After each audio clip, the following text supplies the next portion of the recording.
الشیطان الرجیم بسم اللہ الرحمن الرحیم۔ مسجدوں اور عبادت گاہوں کی حرمت کے حوالہ سے گفتگو چل رہی تھی۔ نبی پاک صلی اللہ علیہ وسلم نے احادیث میں اور اللہ رب العزت نے قرآن پاک میں جہاں پر ہمیں اپنی مساجد کی حفاظت کا حکم دیا ہے، وہیں پر دوسرے مذاہب کی عبادت گاہوں کے تحفظ کا بھی حکم دیا ہے کہ کسی کی عبادت گاہ کو نقصان نہ پہنچاؤ۔ اور یقیناً اللہ اور اللہ کے رسول کا جو حکم ہوتا ہے اسی میں نتائج اچھے برآمد ہوتے ہیں، اور جب بھی ہم اس حکم میں کوئی کوتاہی کرتے ہیں تو بسا اوقات آنے والے وقت میں بڑا خمیازہ بھگتنا پڑ جاتا ہے۔ ہمیں منع کیا گیا ہے کہ کسی کو گالی نہ دو۔ جب ہم گالی کسی کو دیں گے، کسی کی ماں بہن کو، بڑے کو، تو نتیجے میں وہ بھی گالی دے گا، اللہ نے اس کو بھی زبان دی ہوئی ہے، تو ہم سبب بن گئے ہیں اپنی ماں بہن کی گالی کا، تو اسی وجہ سے منع کیا گیا۔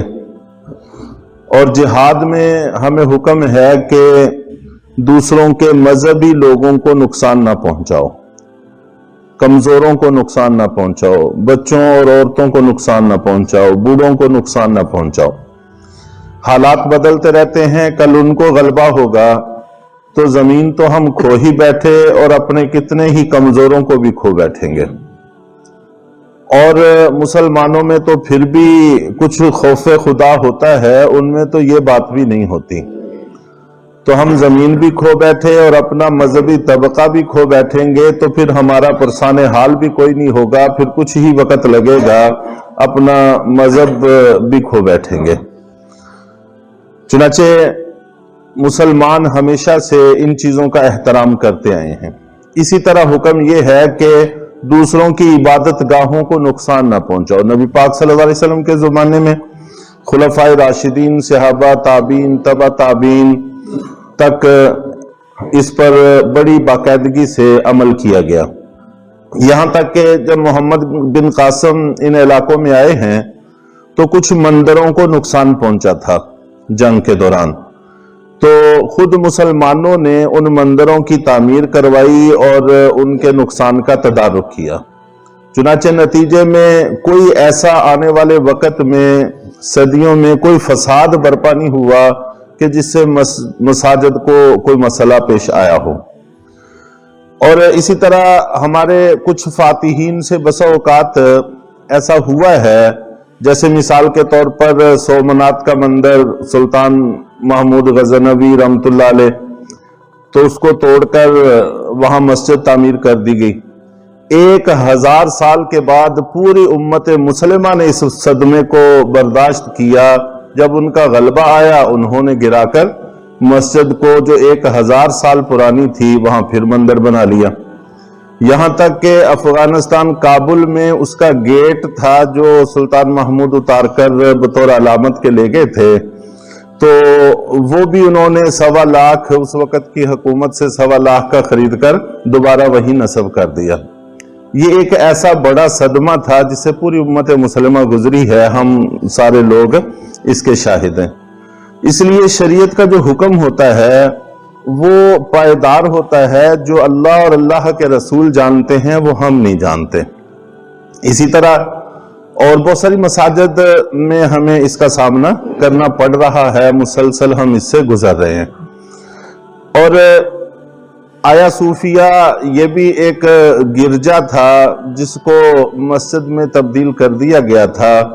تو جیسے ہی انگریزوں کا غلبہ ہوا تو 100 سال تک مذہبی طبقہ اس کوفت سے گزرتا رہا کہ اتنی بڑی لائبریری دوبارہ وہ گرجے کا حصہ بنی رہی۔ تو یہ تو خوش قسمتی تھی، حکومت بھی اچھی تھی، حالات سازگار تھے، اور اس وقت کفر بھی اب پسپائی کے حالات سے گزر رہا ہے، تو دوبارہ وہ معاہدہ ختم ہو گیا، پورا ہو گیا، اور اب وہ مسجد میں تبدیل ہو گیا۔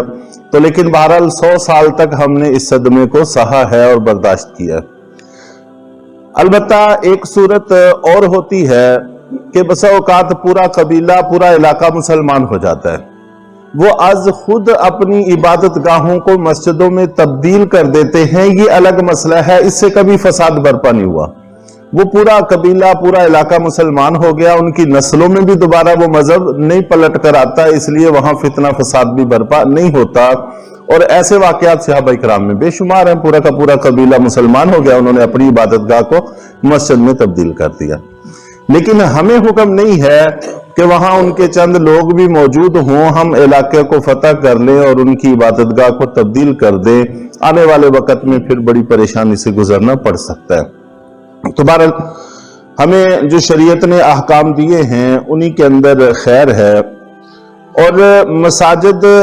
جیسے ہمیں دوسروں کی عبادت گاہوں کے تحفظ کا حکم ہے، تو اپنی عبادت گاہ کے تو احکام اور بھی زیادہ ہو جاتے ہیں۔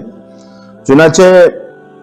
مصنف عبد الرزاق میں اور اسی طرح ابن ماجہ میں اللہ کے نبی صلی اللہ علیہ وسلم نے ارشاد فرمایا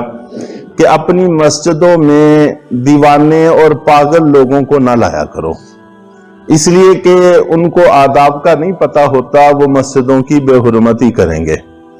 اور اسی طرح مجانینکم کی جگہ دوسری روایت میں سبیانکم ہے کہ اپنے بچوں کو، جو چھوٹے بچے ہیں جن کو ابھی آداب کا پتہ نہیں ہے، شعور نہیں ہے، ایسے بچوں کو بھی نہ لایا کرو،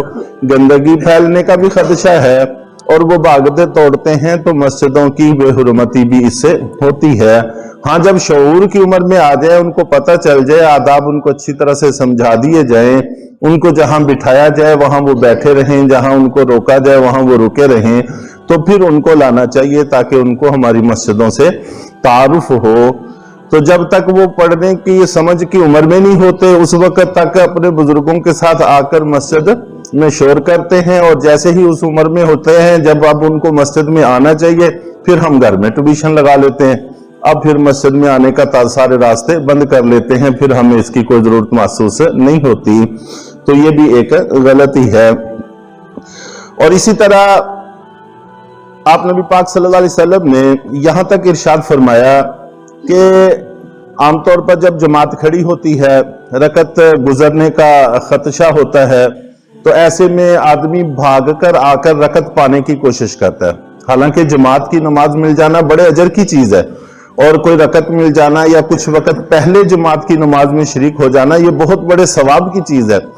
لیکن اس کے باوجود آپ نبی پاک صلی اللہ علیہ وسلم نے فرمایا کہ دوڑ کر آ کے جماعت میں نہ ملا کرو، سکینہ بڑے وقار کے ساتھ پرسکون طریقے سے آیا کرو، اور پھر جو تمہیں مل جائے اس کو پڑھ لو، اور جو رہ جائے اس کو بعد میں پورا کر لو۔ تو یہاں تک ہمیں حکم دیا کہ جب بھاگو گے تو اس سے مسجد کی بے حرمتی ہوگی، جو کہ کسی طور پر بھی درست اور مناسب نہیں ہے۔ اور اسی طرح پھر مسجدوں کے اندر شور کرنا، دنیا کی باتیں کرنا، یہ بھی جائز اور درست نہیں ہے، اور آپس میں جھگڑا کرنا، اس کی تو ذرہ بھر کوئی گنجائش موجود نہیں ہے۔ اور آپ نبی پاک صلی اللہ علیہ وسلم نے اس کو قیامت کی نشانیوں میں سے قرار دیا ہے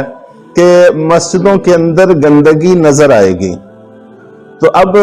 جب ہم اپنے وضو خانوں کو، استنجا خانوں کو عام مساجد میں دیکھتے ہیں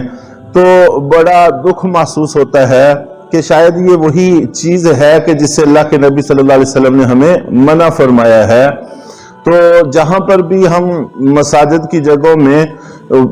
بیت الخلاء اور وضو خانہ بنائیں تو اس کی صفائی کا بھی خاص اہتمام کرنے کی ضرورت ہے، اس کو یوں ہی بے یار و مددگار چھوڑ دینا اچھی بات نہیں ہے۔ اگر محلے والوں میں سے کوئی از خود نہیں صفائی کر سکتے تو مل کر وہاں کسی ایسے بندے کا انتظام کرنا چاہیے کہ ہر وقت بیت الخلاء اور وضو خانے صاف ستھرے ہونے چاہیے، جیسا کہ ہمارے گھروں کے ہوتے ہیں۔ یہ ہم سب کی ذمہ داری بنتی ہے اور یہ قیامت کی نشانیوں میں سے ہے۔ اور بارہا دفعہ ایسا ہوا ہے، خاص طور پر سردیوں میں، کہ پیچھے سے آتے ہیں تو ہمارے ہاں بلغم ریشہ ایک ہماری قومی مرض ہے، تو عین دروازے کے بیچ میں آ کر بلغم پھینکا ہوا ہوتا ہے، تو کئی دفعہ صاف کروانا پڑتا ہے۔ تو یہ ساری ہماری سستیاں ہیں، غفلتیں ہیں، اور